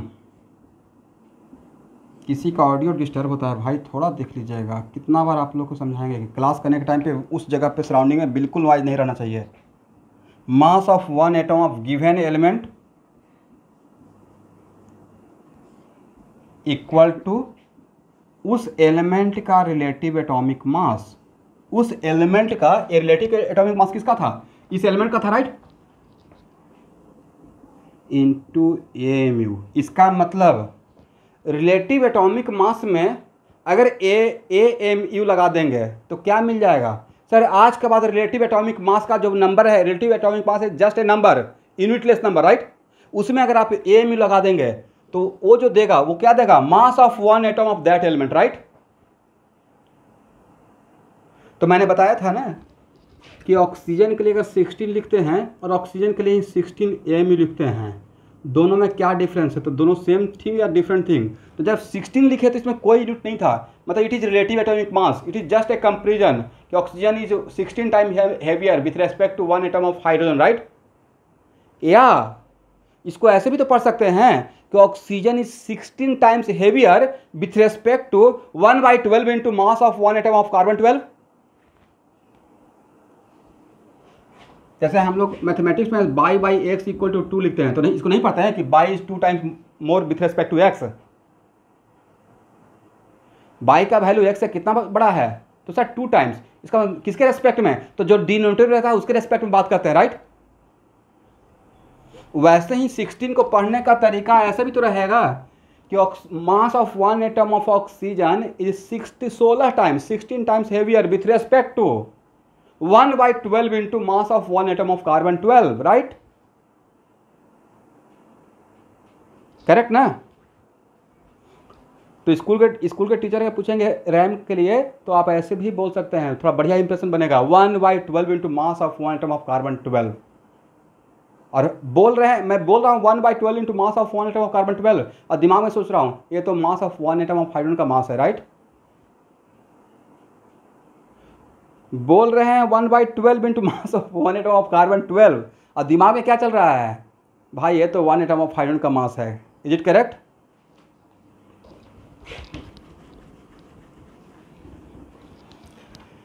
इसका मतलब है कि रैम में को अगर एमयू से मल्टीप्लाई कर देंगे तो उस एलिमेंट का कितने एटम का मास मिल जाएगा, 1 एटम का क्रॉस इसे कभी कभी फार्मूला पे रुकना चाहिए और इधर उधर करके देखना चाहिए, उससे बहुत बड़ा चीज़ मिलते रहता है।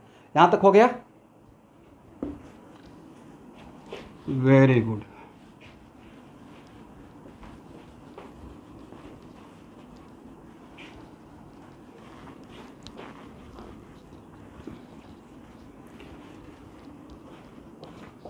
देखिए मैं फिजिक्स हो या केमिस्ट्री हो, मैं फार्मूला को बहुत बढ़िया से देखता हूँ और बहुत फार्मूला पे बहुत रुकता हूँ।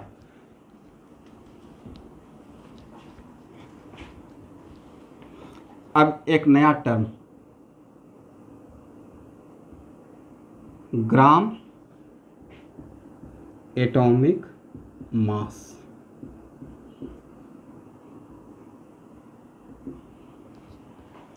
ये भी आपको मिलेगा। मैंने क्या लिखा, ग्राम एटॉमिक मास। किसी को अगर स्कूल में पढ़ाया गया है तो वो स्टूडेंट मुझे समझा सकते हैं, एनीवन जो बता सकते हैं what is the meaning of gram atomic मास।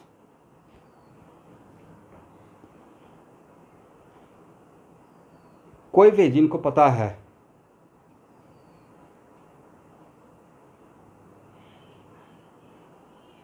एक डिफिनेशन तो एनसीईआरटी में जो लिखा हुआ है वो मैं बोल देता हूँ।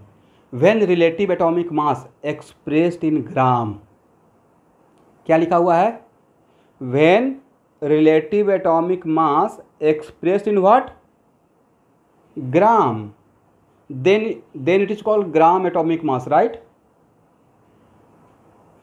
कहने का मतलब हुआ कि रिलेटिव एटॉमिक मास में ग्राम्स लगा दीजिए तो जो मिलेगा उसको हम लोग क्या पढ़ेंगे, ग्राम एटॉमिक मास। नहीं लगता इसमें चीज़ें सर थोड़ा सा हिडन है, छुपा हुआ है। तो main fact is that gram atomic mass is the mass of 1 mole of atom. कितना मोल ऑफ एटम का मास को ग्राम एटॉमिक मास बोलेंगे, यस, 1 एटम का या 1 मोल ऑफ एटम का। अब भाई 1 मोल ऑफ एटम में कितना atom, sir Avogadro number atom का, राइट। इसका मतलब किसी भी एलिमेंट का ग्राम एटॉमिक मास 6.023 इंटू 10⁻23 एटम का मास होता है, राइट। करेक्ट ना। इसको मैं 5 बार बोलूँगा, बिल्कुल मत घबराइए, ये कॉन्सेप्चुअल है। मैं तो फर्स्ट टाइम अपने टाइम पे पता नहीं था कि लिखा हुआ क्या है ग्राम एटॉमिक मास। मुझे लगता ग्राम एटॉमिक मास एमयू सब एक ही लेके चलते थे, 16 लिखा हुआ हो तब भी काम चल जाता था, आंसर आ गया 16। हाँ बोलिए।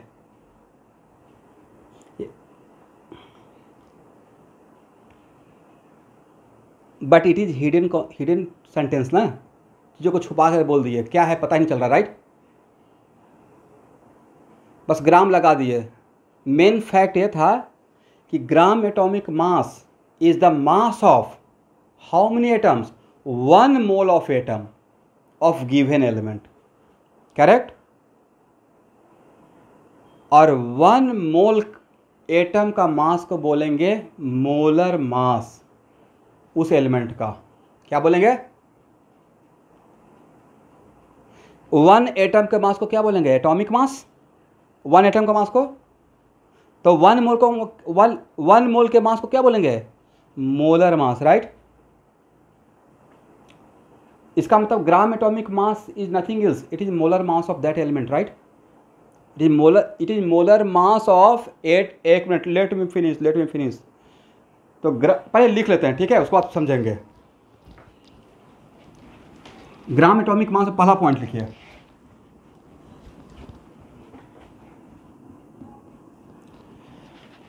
when relative atomic mass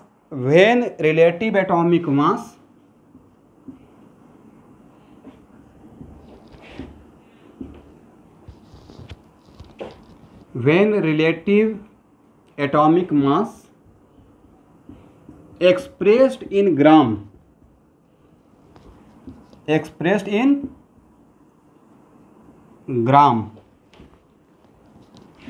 is called gram atomic mass, right. तो ये तो लिखने के लिए लिख दिए, मतलब हम लोग को डिफिनेशन आया कि डिफाइन ग्राम एटॉमिक मास, आपने लिख दिया, काम चल गया। कि ऑक्सीजन का ग्राम एटॉमिक मास क्या है, तो ऑक्सीजन का आपको रिलेटिव एटॉमिक मास रैम याद रहेगा 16, उसमें 16 ग्राम लगा दीजिएगा, वही इसका ग्राम एटॉमिक मास हो जाएगा। बट एक्चुअल थिंग क्या था? अब सेकेंड पॉइंट लिखिए, ग्राम atomic mass is the mass of NA atoms. कितना एटम्स है स्टूडेंट?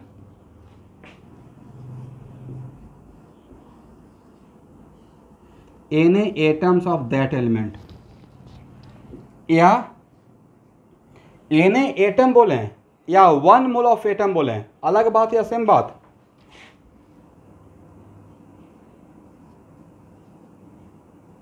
यहाँ पे एने एटम की जगह पे एने एटम के बाद ऐसे करके 1 मोल एटम लिख लीजिएगा, ब्रैकेट देकर, ठीक है। एने एटम्स और 1 मोल एटम एक ही बात है। 1 रुपया को 100 पैसा बोल रहे हैं, सेंस तो एक ही है, राइट, वैल्यू तो सेम है। तो gram atomic mass is the mass of NA atoms of that element, right.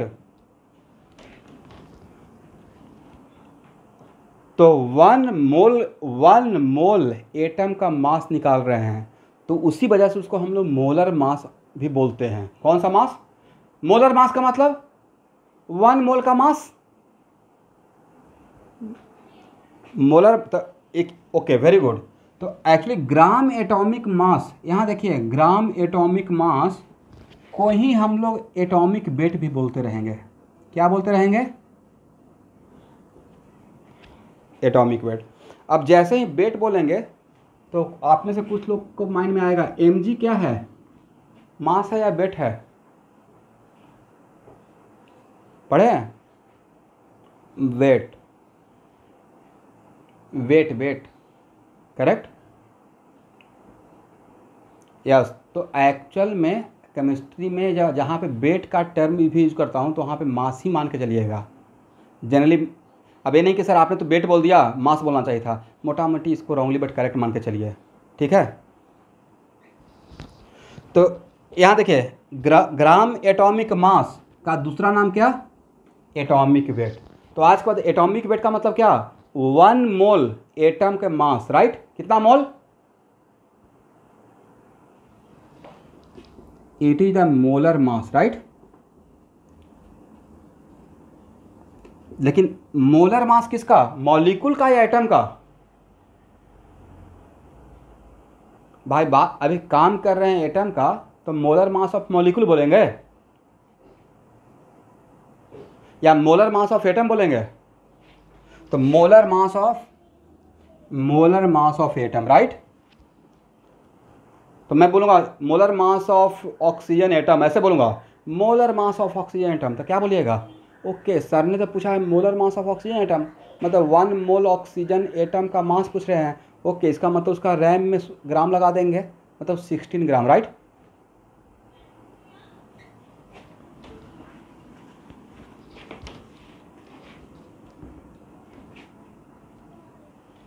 इसी को मैंने ऐसे लिख दिया है, ग्राम एटॉमिक मास का ही एक नाम है जो हम लोग यहाँ पे बोलेंगे, उसका नाम है एटॉमिक वेट। इसी नाम को दूसरा नाम दे दिया, कुछ नया बात नहीं पढ़ाया, राइट। एटॉमिक वेट, ग्राम एटॉमिक मास का ही दूसरा नाम क्या आज के बाद? Atomic weight. और एक किसका मास है? 1 मोल का मास है, राइट। 1 एटम का मास है या 1 मोल का मास है? दैट्स वाई इसको मोलर मास भी बोलते हैं, करेक्ट। अब मोलर मास लेकिन किसका? मॉलिक्यूल का बात कर रहे हैं या एटम का बात कर रहे हैं? That's why it is also known as molar mass of atom. जो काम कर रहे हैं वही तो फील करेंगे। पढ़ाई कर नहीं रहे हैं आप, फील कर रहे हैं कि IIT में बन जाएंगे। How it is possible? रात को सोने के टाइम पे सोच रहे हैं IIT हो जाएगा तो पैसा कमा कर उसके बाद फॉर्चूनर खरीदेंगे, बढ़िया सा लाइफ जिएंगे, आज सुबह उठ के कहाँ पहुँचे हुए हैं? City centre. तो सोच कुछ और रहते, कर कुछ और रहे हैं। तो 2 साल तक एकदम बिल्कुल तपस्या करना पड़ेगा ना भाई, सुबह से उठ के शाम तक एकदम बिल्कुल वही IIT वाला पढ़ते रहना पड़ेगा। तो सर ये तो बड़ा ख़राब बात हो गया। पेरेंट्स जब 9th में थे तो बोलते थे कि बेटा 9th अच्छा कर लो तो अच्छा हो जाएगा लाइफ, फिर 10th पहुँच गए, बेटा 10th कर लो बस यही से काम चल जाएगा। 11th आए फिर से सेम स्टोरी। तो कोई बात नहीं, 2 साल सेम स्टोरी और रिपीट कीजिए। क्लास 12th के बाद सच में अच्छा हो जाएगा। क्योंकि अब तो मुझे पढ़ना, देखिए मैं ही अब पढ़ रहा हूँ, क्या बस पढ़ा रहा हूँ। आपको पढ़ाने को थोड़े पढ़ते रहते हैं, असाइनमेंट वगैरह बनाने के लिए काम करते रहते हैं, कोचिंग डेवलप करने के लिए काम करते रहते हैं, बट पढ़ने वाला प्रोसेस खत्म है ऑलमोस्ट। नया कुछ प्रॉब्लम मिला तो उस पर काम करते हैं।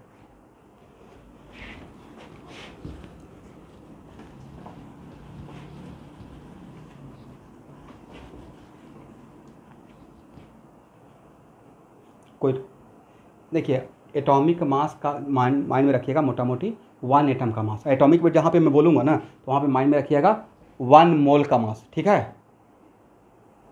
थोड़ा सा डिफरेंस मानिएगा, ठीक है। अब फिर भी समझ में दिमाग में लग रहा नहीं, तो एटॉमिक वेट का ही दूसरा नाम क्या है? ग्राम एटॉमिक मास। क्या है? ग्राम एटॉमिक मास। और उसी का तीसरा नाम क्या? Molar mass of the atom, right. एक ही बात है, एक ही चीज़ को घुमा फिरा के बोल रहे हैं, ठीक है।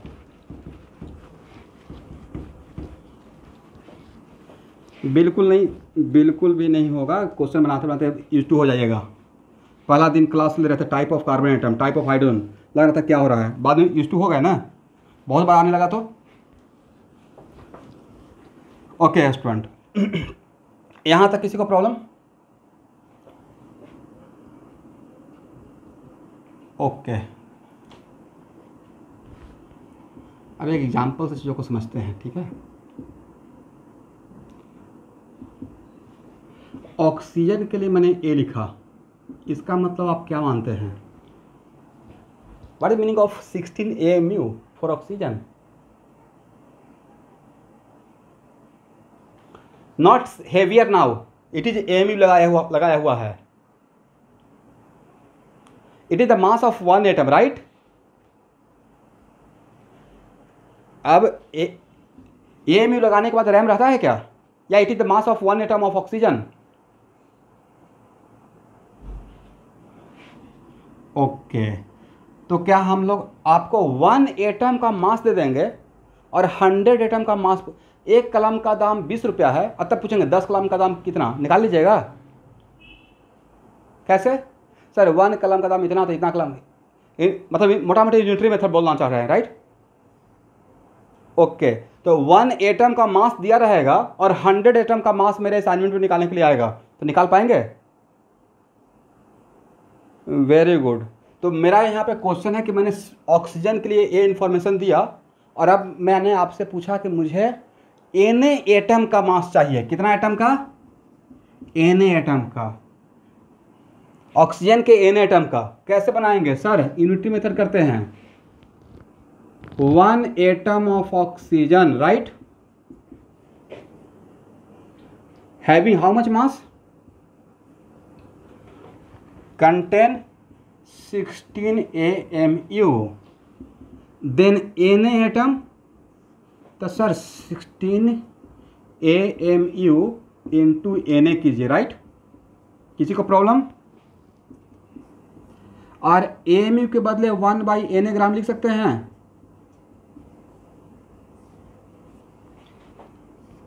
इसके बदले क्या इतना लिख सकते हैं? आप में से किसी को तकलीफ, प्रॉब्लम, कंफ्यूजन? और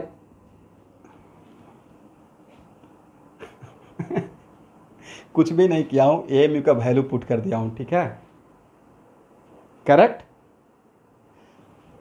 इंटू Na कर दिए हैं। Na तो था, होगा ना, एक एटम का मास इतना, तो Na एटम का मास कितना, और भाई Na और Na कैंसिल कर दें तो हुआ क्या? Very good. इसी वजह से एक्चुअली वो डिफिनेशन दिया गया था पहला वाला, when relative atomic mass expressed in gram then it is called gram atomic mass, right. तो यहां से देखने के बाद ही मैंने सेकंड पॉइंट बनाया था कि ग्राम atomic mass is the mass of 1 mole of atom, मतलब Na एटम, राइट। और इतना परफेक्टली बैठ जाता है कि Na और Na का कहानी खत्म होता है, बचता है ग्राम, करेक्ट है ना।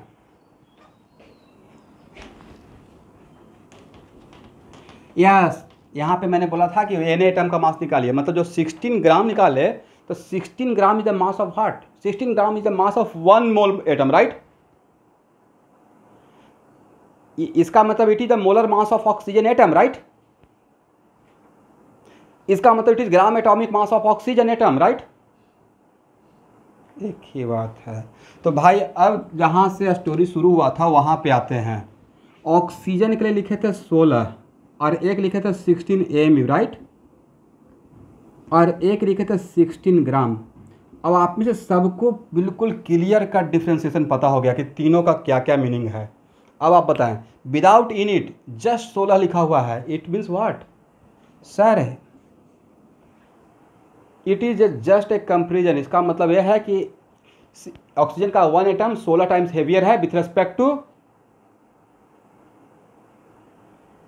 1 एटम ऑफ हाइड्रोजन, या 1/12 into mass of 1 atom of carbon 12। ऐसे रट जाइए पोएम की तरह, राइट। और इसमें अगर AMU लगा दिए तब sir it is mass of 1 atom, right. IC में अगर ग्राम लगा दिए, डिराइव ही कर दिया हूं कि ग्राम क्यों लगाया हूं, राइट। ग्राम लगाने के बाद ग्राम लगाने के बाद is it the mass of 1 atom या it is the mass of Na atom? It means it is the mass of 1 mole of atom, right. किसी को थोड़ा भी डाउट? क्या बोले? 16 AMU को एक्सप्लेन करने के लिए आप फार्मूला पे जाइए। ये जो फार्मूला लिखे थे वहाँ पे चले गए, लिखा था mass of 1 atom divided by AMU, right. एक फार्मूला था ऐसा, ऊपर में क्या था स्टूडेंट, पढ़िए। 1 एटम ना, और नीचे क्या था 1 AMU। क्रॉस मल्टीप्लाई कर सकते हैं, क्रॉस मल्टीप्लाई करना समझते हैं, इसको इससे मल्टीप्लाई कर देना। तो मल्टीप्लाई करने के बाद ये bracket equal to RAM into AMU लिख सकते हैं। तो सर आपने तो 1 लिखा नहीं, तो भाई क्या फ़र्क पड़ेगा 1 AMU लिखा या AMU लिखें, बात तो एक ही है ना। 1 से मल्टीप्लाई करने से तो वही रहेगा वैल्यू, राइट। तो यहाँ पे था क्या इस फिल इन द ब्लैंक में, सर यहाँ पे था mass of 1 atom, right, equal to RAM into AMU। तो relative atomic mass into AMU means what, mass of how many atoms, आप बोले हैं 1 एटम, राइट। तो हो तो गया इसमें समझ। तो आज के बाद रिलेटिव एटॉमिक मास को अगर AMU से मल्टीप्लाई करने के बाद कोई पूछेगा कि इसका मीनिंग क्या, it is the mass of how many atom, 1 atom, right. और उसी में अगर रिलेटिव एटॉमिक मास पे ग्राम लगा देंगे then it is the mass of 1 mole atom, मतलब Na एटम का मास। मतलब it is gram atomic mass, मतलब it is molar mass of that atom, that element, right. तो मुझे लगता है कि इस बात में yes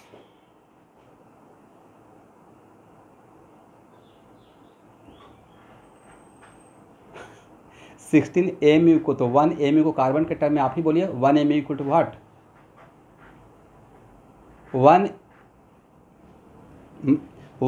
mu equal to 1/12 into mass of 1 atom of carbon 12, right. तो 1 mu को देखिए, वो सिर्फ डिफरेंशियल लिखने के लिए था, अब प्रॉब्लम सॉल्विंग के लिए इससे काम चलाइए, ठीक है। बाकी तो वहाँ पे लिखा हुआ है ही, mass of 1 atom of hydrogen atom equal to 1/12 into mass of 1 atom of carbon 12 equal to 1 mu। तो 1 mu को हाइड्रोजन के टर्म में बोलें या 1 mu को कार्बन के टर्म में बोलें, कोई फर्क पड़ेगा प्रॉब्लम सॉल्विंग पर्पस के लिए? हो गया। तो आप जानबूझ के चीज़ों को लेंदी क्यों करेंगे? प्रॉब्लम सॉल्व करने के लिए इतना टाइम रहेगा क्या? क्या एकदम फील्ड लेके कार्बन 12 के टर्म में बोलते हैं, वो बस एग्जाम में लिखने के लिए। अब सॉल्व करने के लिए ए वैल्यू करेक्ट, नीचे क्या लिखेंगे, ए म्यू, राइट। तो मुझे लगता है कि यहाँ पे अब किसी को भी डाउट नहीं रहना चाहिए कि किसी भी एलिमेंट का 1 एटम के लिए अगर ऐसे लिखा हुआ रहे, इसका मतलब क्या मीन करता है। हो पाएगा? फॉर एग्जाम्पल, ये लास्ट एग्जाम्पल ले रहा हूँ आज के क्लास का। नाइट्रोजन के लिए 14 लिखे हैं, 14 mu लिखे हैं, अब 14 ग्राम लिखे। देखिए अब कुछ स्टूडेंट क्या करेंगे, जानबूझ के चीज़ों को नहीं समझना चाहेंगे, मतलब अपने आप को कंफ्यूज करते रहेंगे। भाई आज के बाद आपको लाइफ में एक्सेप्ट करना है कि 1 mu कोई चीज़ होता है, अब वो ये होता है, आज के बाद इसको रट्टा मारना है, ठीक है। चलिए, नाइट्रोजन के लिए अगर 14 लिखे हैं विदाउट एनी यूनिट, इसका मतलब क्या है, और ये क्या है, 1 एटम मतलब एटॉमिक मास, राइट। और ग्राम लगा दिए,